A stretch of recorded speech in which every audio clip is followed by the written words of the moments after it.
Hey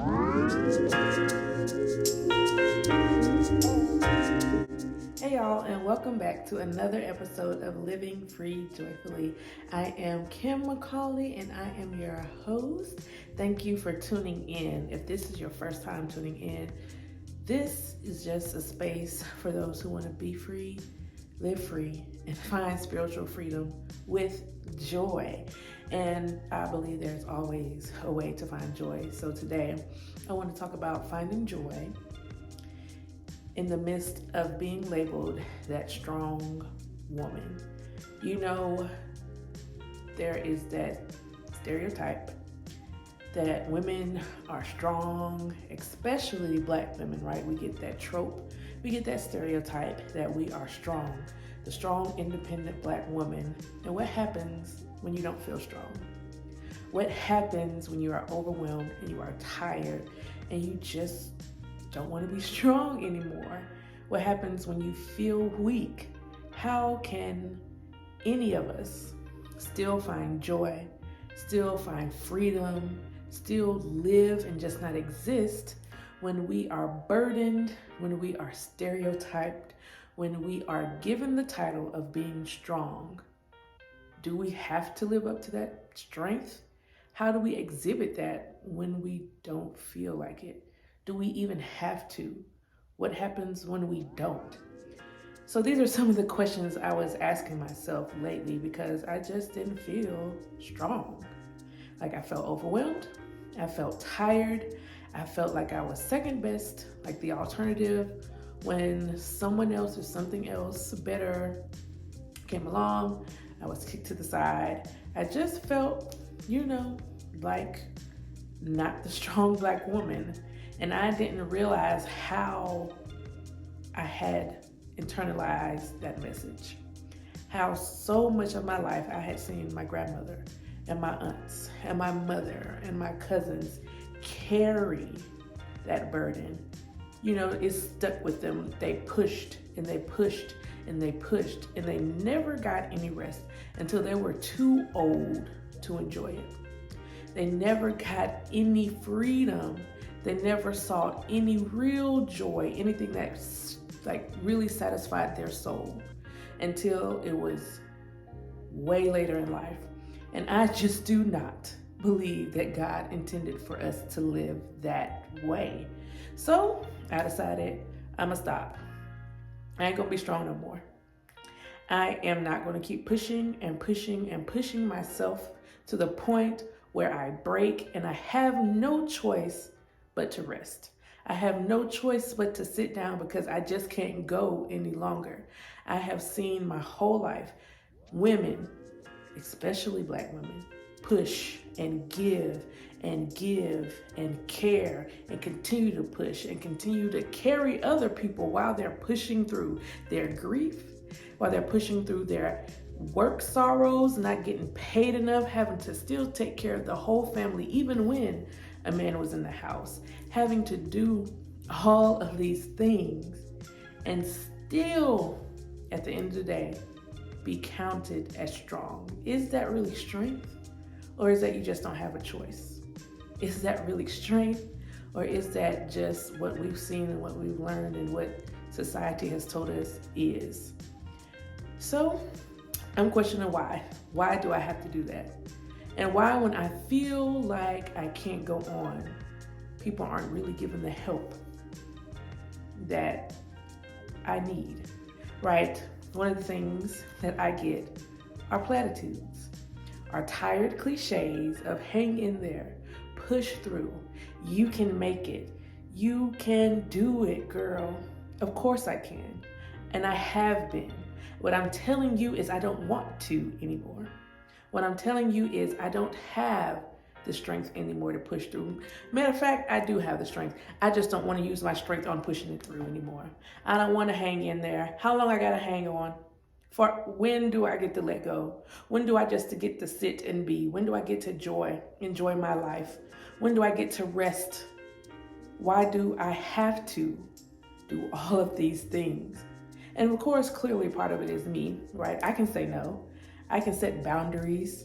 I can make sure that my actions correlate to the fact that I want to live and enjoy my life and rest and be free, right? That I make choices that correlate, that align with my core value of finding pleasure, of having joy, of being free and living. I can make decisions to align with that goal. However, I have to do it right. And it's hard to do that when I've not seen it modeled, when we are applauded for being strong, when we are applauded for being independent, when we are seen as the women who can do it all on our own. I cannot. I'm as tired. I don't want to do it all on my own. I never did, honestly, but I thought that's what I had to do because that's what I saw. I had to do all these things. And honestly, kind of one of the reasons why I wasn't trying to get married super quick, because I didn't want to be in a relationship where I carried all of the burden, where I had to do everything by myself. Pick up the kids, clean the house, cook the dinner, help with homework. After working an 8 to 10 hour day, and then come home, do all that stuff. And then my husband is like, hey, give me some draws. Wait a minute. And then I just got to comply because you a man and I'm a woman. Right? No. Nah, that's not what I want. So I was like, okay, what do I want? What do I really want? I don't want to be the strong one. I want to be able to have the resources that I can afford help and that I can find help when it's needed. But what I got to do is ask for it and accept it when it is offered. Big thing, ask for the help so I can get it. And then if somebody asks me, hey, do you need help? Say yes, yeah.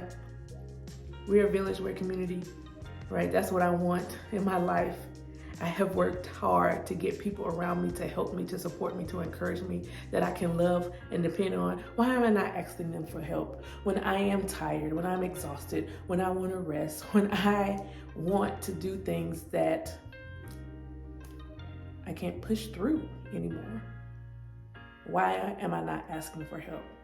So, when people be like, oh, hang on in there, I'll be like, hey, I hear you, but what I really need is this.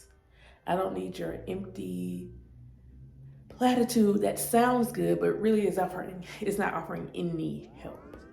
Another thing that I have begun to do is pray a lot more and allow people to pray with me and for me. Prayer changes things, right? It doesn't necessarily change the situation. Sometimes it does. Hallelujah. But most of the time, it changes my perspective of the situation, and it allows me to circumnavigate some of that pain, some of that tiredness and exhaustion that I would be heaping upon myself had I not gone to prayer. Had I not gone to prayer and the Holy Spirit put this person on my mind that I reached out to, and then they asked if I needed anything, and I was like, actually, yes, I do. Now I don't have to go through this thing alone. Now I have help. Now I have someone alongside me, and a lot of times I don't ask for help because I don't want to share my burden with anyone, because I don't want to be, I don't want to bleed on other people. I don't want to share my wound, and plus sometimes it's embarrassing. Sometimes it's just like I'm private, I'm quiet. Everybody ain't got to be in my business. But if I have prayed, asked for, and received people who I trust and I am confident in, who won't go sharing my business all around the world, why am I not taking advantage of those people? Why am I not using the resources that God Himself has placed in my life, that I have prayed for and that He has answered and put in my life? Why am I not availing myself of those people, of those resources, of all the things that He has already given me? Why would I not do that? Because I have internalized that strong message. That message that I, as a woman, as a Black woman, have to push through. That I have to be strong. That I have to take care of whatever is falling by the wayside and neglect me, neglect my feelings, and all that other stuff. It doesn't matter. It just doesn't matter. I have to do it. but I don't.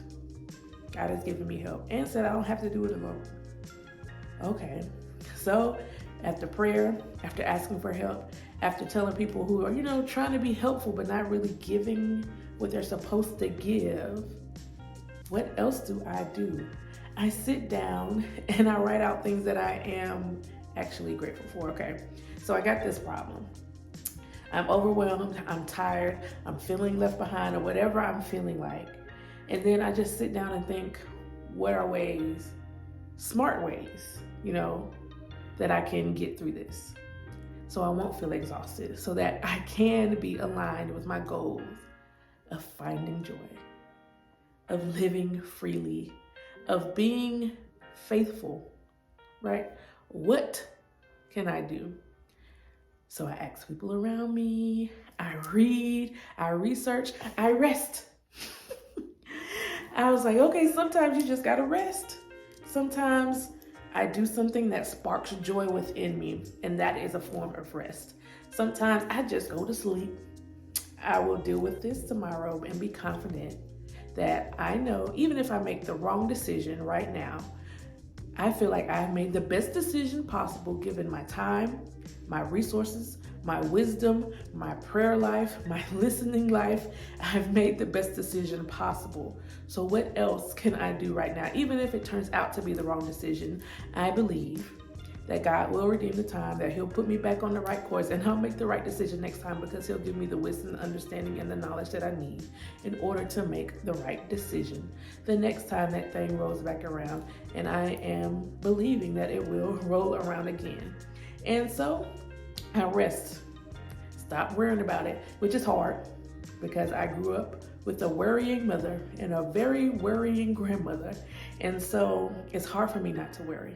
It's hard for me to just say, right? And because I grew up with such a mother and such a grandmother that worried so much, sometimes I am a bit too nonchalant because I'm trying to be the opposite. So sometimes I should care, but sometimes I care way too much, and I overthink and and I get paralyzed because I have to make a decision.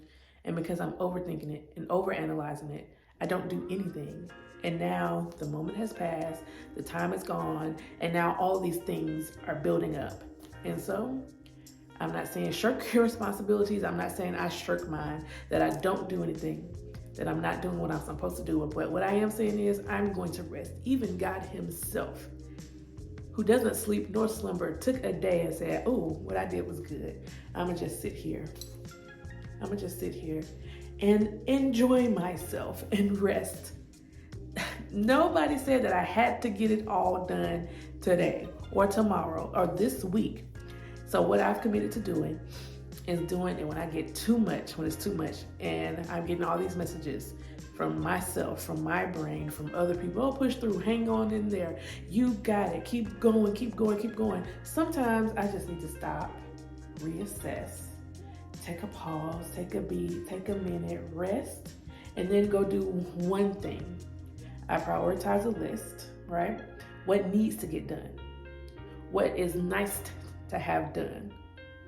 What can I not do that will affect me? What can I do that will affect me? What has to absolutely get done? And then I pick one of those things, and it may not even necessarily be the top priority, right? Like the other day, I was feeling like everything was too much. And so what was bothering me was the counters were dirty and there were dishes in the sink. So I wiped off the counters and I put the dishes in the dishwasher. I did not turn on the dishwasher. I didn't put the pot in there, and I did not sweep the floor. I was done because the thing that was bothering me was out the way. The dishes weren't in the sink anymore and the counters were wiped. And so the next day, what did I do? I got up, fixed my coffee, drank it, put that dish in the dishwasher, turned it on, and then I swept the floor. And completely easy. Like there's no rule that says I have to have everything done every day, all day. And that's what works for me. So find out what works for you. be honest with yourself. Be honest with who you are. What can you do in this moment? We all have a limit. We all have a capacity. And when we hit it, there is no use in keeping going. There is no use in pushing and pushing and pushing, because then you're just gonna quit altogether. Your body gonna break down, your mind gonna go crazy, and now you resting and you can't do anything, right? Because it's a forced shutdown, and I don't want to be forced to shut down. I want to enjoy my rest. I want to do something that I like doing. I don't want to be sick and rest because I have to. I want to do it because I get to. God gave us 7 days in a week. I can take one of them days and rest. And then I can manage my time more effectively because I'm prioritizing that rest, because I'm prioritizing my list, because I'm doing all these things in order to make sure I get done what needs to get done. And sometimes it's not going to get done, right? Sometimes I didn't manage my time well. Sometimes I was just too tired and I could only do the one thing. And that's okay. Accepting that life isn't always going to be pretty, but I got that one thing done, or I got those two things done. And once I start getting on the roll, I've got more things done.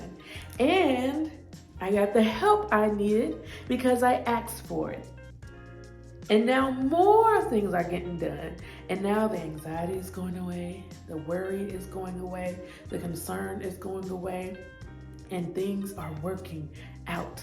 Things are going smoothly because I stopped stressing. I stopped trying to be strong. And I was just honest. Like, this is too much for me. Or, at work, this is outside of my wheelhouse. I don't think I have the bandwidth for that at this moment. Hey, no. I would love to go see you. I would love to go hear about your day, answer your call. But no, I cannot. And I'll call you back. I'll go see you. I'll call about you. I'm concerned. I love you. But I got to pour into me before I can pour into you. And it's not an easy lesson to learn because I have always ran myself ragged, doing and doing instead of just being obedient, right? Instead of just doing what God has asked me to do and be who He's called me to be, I run myself ragged, going and doing for others instead of just sitting and was like, has God even asked me to do this? Or am I doing it? It's not necessarily a bad thing, right? Going to see about your friend who just had surgery, going to see, deliver food for the homeless, volunteer, whatever you're doing. But is it what God asked you to do? Is it causing you to be scatterbrained? And now you got all this other stuff piling up because you were too busy doing the other stuff? You just got to go to God on that one. I don't know what's going on with you, but I know I was so busy doing so much stuff that I never had time to get the stuff done that I needed to get done. I didn't have time to pour into myself. So that's why I was like, stop, wait, what do I like to do? What do I value? And I started listing my values and what I want to do. And I make sure that I'm doing those things at least once a week. Do I value relationships? So am I pouring into relationships? Right? Am I pouring into my relationships? Am I making sure that they know that I love them, that I care about them, that I support them, that I want to encourage them and pray for them and love on them? Do they know that I value peace? So am I doing things? Am I making choices? Am I speaking words that align with my goal of peace? I like to have things, joyful experiences, right? So am I doing things? Am I aligning my life? Am I making decisions? Am I speaking words that make sure that my life has those joyful experiences, those pleasurable experiences? What am I doing to not align myself with those goals, with those missions? Am I not asking for help? Am I seeing myself as strong and then I'm breaking down, I'm wearing out, I'm getting exhausted and overwhelmed because I'm trying to go, when all I really need to do is stop, ask for help, speak up and be honest about how I'm really feeling and then move forward. It's such a freedom in telling the truth. Now, don't be rude. Don't be like, ra-ta-ta-ta-ta. You know, be respectful, right? Like, hey, you are asking me to do this thing, and I cannot because, or you cannot, period. Point blank. You don't owe anybody an explanation unless you do. But sometimes no is just a complete sentence. So if you are tired of being the strong one, of being the one everybody else relies on, comes to, and you are caring for everybody else, and you're holding up everybody else, and you're doing for everybody else, why are you doing that? Especially if you're tired, especially if you're exhausted and overwhelmed. Create some boundaries, things that you have control over. You can't control if somebody asks you, but you can control whether or not you say yes. You can't control how someone speaks to you, but you can control how you respond, and if that person will remain in your life, and to what capacity they will remain, if they do. You can control when people call you, because you don't have to answer when they call. So you can call back or not, and they can call back, and if you are up to answering, answer, but if not, you're not. There are some things that are emergencies, I agree. And if it's an emergency, they're gonna keep calling. So you can answer then, because you know something's up, you know what's going on. But other than that, I pray you take care of yourself. Get the rest you need, ask for the help you need. When people come to you with those empty cliches that sound good but don't offer any real help, tell them the help that you need, like, oh my God, thank you so much for thinking of me, for saying that. And I will hang on in there, and this is how I can. Can you do this? And be fine when people say no, because hey, they might be carrying the load too. So I pray that God sends you the people that you need, that you get the group and the community you need around you to help you through. That you don't have to do it alone. We were never created to do anything alone. We were created in community for a reason. So don't be strong unless you want to. If you got all the bags and you got all the strength and you can keep going, more power to you. But I ain't doing it no more. I'm tired. I ain't doing it no more. But I pray that y'all have a wonderful day, that whatever goals you have, that you do them and you find them and you get it done. All right. Make sure to like, share, subscribe, and I will see you all next time.